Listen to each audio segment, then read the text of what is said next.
আসসালামু আলাইকুম।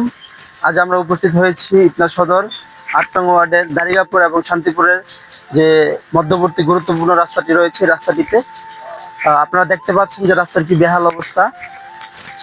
দীর্ঘ ১৬ থেকে ১৭ বছর ধরে এই রাস্তাটি পরিত্যক্ত অবস্থায় রয়েছে।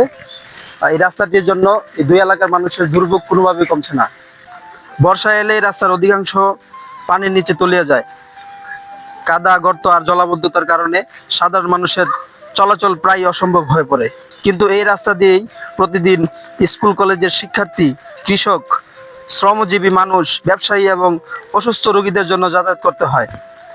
আজ আমরা শুনব এই এলাকার মানুষের কথা, তাদের কষ্ট, তাদের প্রত্যাশা এবং তাদের দাবি।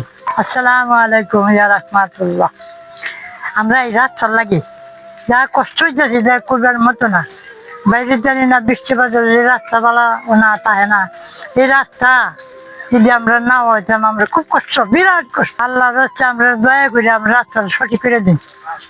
এই রাস্তার লেগে আমরা খুব দান চাল আনতে গিয়ে আমরা খুব কষ্ট, বিরাট কষ্ট। দয়া করে আমরা রাস্তাটা সঠিক করে দিন। এলাকার স্থায়ী বাসিন্দার পক্ষ থেকে স্থানীয় সরকার এবং উপজেলা চেয়ারম্যানের কাছে আমাদের দাবি, এই রাস্তাটি যেন দ্রুত সংস্কার এবং পাকাপোক্ত হয়।